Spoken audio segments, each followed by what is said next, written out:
Baik, selamat pagi. Di sini kami dari kelompok yang terdiri dari nama saya Frank John Peter Hutagalung dan teman saya Dapa Immanuel Simanjuntak. Kami di sini akan uh, mempresentasikan hasil proyek final kami, yaitu proyek untuk pemesanan penginapan. Jadi yang pertama adalah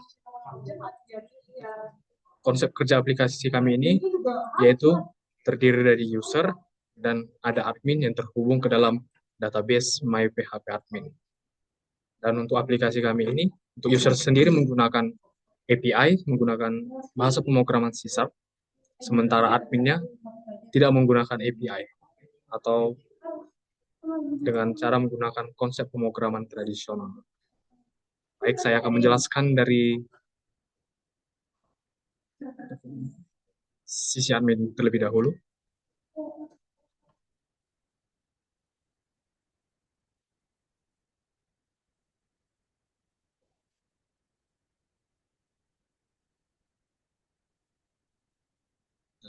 Di sini, ini adalah program untuk membangun API-nya. Di sini kami mendeklarasikan beberapa kelas. Yang pertama ada kelas customer untuk merepresentasikan sebuah konstruktor yang menyimpan sebuah variabel dari database. Dan di sini ada database konteks untuk membuat koneksi sementara. Dan di sini juga ada controller. Dan di sinilah kami mendeklarasikan semua fungsi CRUD.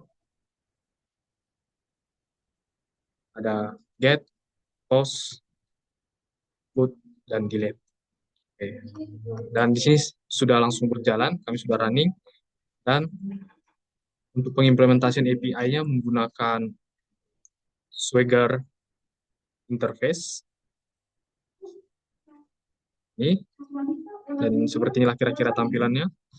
Dan base URL inilah yang akan kami masukkan ke dalam program web kami. Kita masuk ke dalam program web di sini. Ini. Dan inilah fungsi script-nya untuk menjalankan beberapa fungsi DOM, dokumen object model, untuk melakukan pengeditan di dalam form HTML. Dan hasilnya ini. Inilah tampilan dari program kami.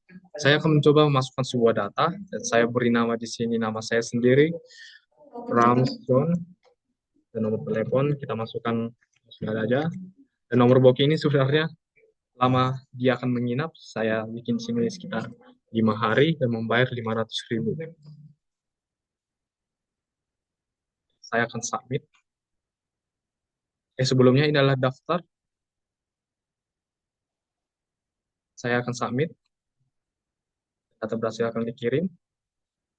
Dan aplikasi akan langsung mengambil data dengan fungsi get yang telah kami deklarasikan dari database. Dan inilah data yang saya kirimkan tadi. Jika kita lihat ke dalam database-nya,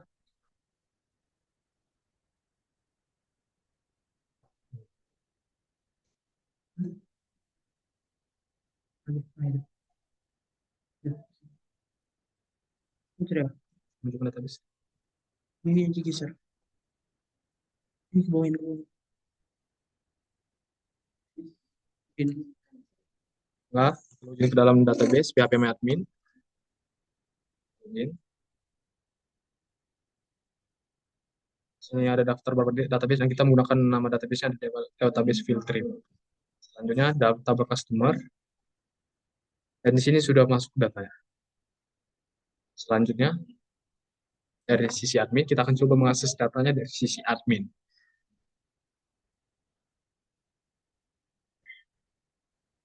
Ini akan dijelaskan oleh teman saya.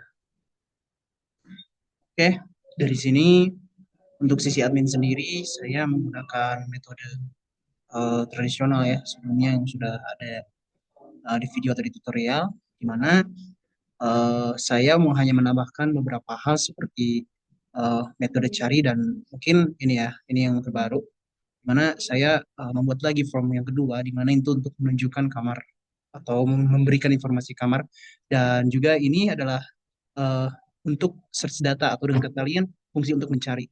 Di sini saya membuat fungsi untuk mencari untuk jika misalkan data sudah banyak kan, otomatis kita harus mencarinya. Dan untuk mempermudah itu, saya menggunakan codingan ini untuk membuat data yang kita cari lebih mudah dilihat atau diterima. Eh, di sini sudah di run ya.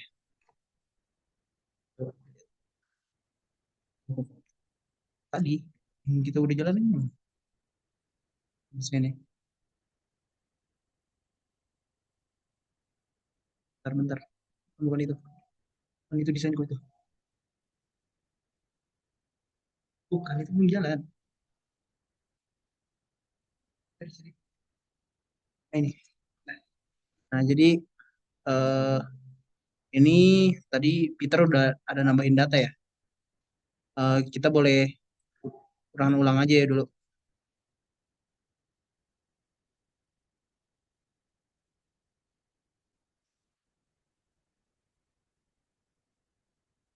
Run ulang dulu.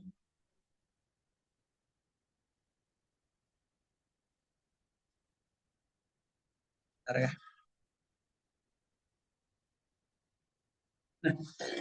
Nah, tadi itu Peter menambahkan data ini ya. Jadi di sini saya akan menunjukkan tuh eh, apakah fungsi-fungsinya bekerja atau tidak ya. Yang pertama kita lihat yang pertama itu metode untuk update. Metode untuk update sendiri eh, sama seperti tadi di user. Mungkin kita buat namanya menjadi Peter from John. Peter aja lah. Nah, sini kita bisa langsung update. Data berhasil diupdate, otomatis dia akan mereset sendiri seperti bisa dilihat di sini dia menjadi Peter. Atau kita ingin menghapus data. Kita buat data kita pencet ke apel di mana user ID-nya adalah 20. Kita bisa menghapus data ini secara langsung. Delete, data berhasil dihapus, maka data akan terhapus. Dan jika seperti yang saya tadi, fungsi cari itu sudah berjalan, maka dia akan seperti ini. Misalkan kita mencari angka spesifik atau mungkin huruf spesifik dari data yang ada. Misalnya, seperti yang kita lihat di sini ada kayu, di mana jika kita tulis Y dan U, maka yang muncul hanya akan kayu karena di datanya hanya Y dan U hanyalah ID dari 21 ini. Sehingga yang muncul ya yang ada Y dan U. Dan jika ada data serupa misalnya yang memiliki Y dan U, maka data tersebut akan tetap muncul juga. Nah, jadi mungkin itu saja dan saya juga membuat form lanjutan di mana rencananya ini akan menjadi form untuk apa namanya informasi kamar. Jadi di sini juga sama seperti yang tadi. Saya sudah membuat fungsi CRUD-nya juga. Misalkan kapasitas 5 dan status kamarnya ada tersedia kan. Tersedia, kita bisa insert data bersalin tambahkan, maka dia akan bertambah. Oh iya, dan tadi di form 1 saya lupa menambahkan data ya. Nah, misalnya saya tambahkan nama saya. Untuk nomor telepon saya tambahkan juga. Untuk bookingnya misalkan saya ingin 3 hari dan pembayaran saya adalah 25.000, 250.000. Nah, di sini kita bisa langsung simpan. Nah, di sini sendiri dari status pembayaran ini kondisinya atau bagaimana bisa ini muncul adalah sama seperti codingan dari video, di mana saya memakai if else untuk menentukan apakah statusnya sudah terbayar atau belum, di mana jika masih di bawah angka 20.000, 200.000, maka statusnya akan tidak terbayar seperti ini, belum terbayar. Wah, sekian dari persentase proyek final kami. Terima kasih.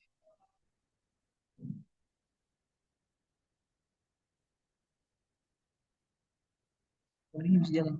Recordingnya masih jalan.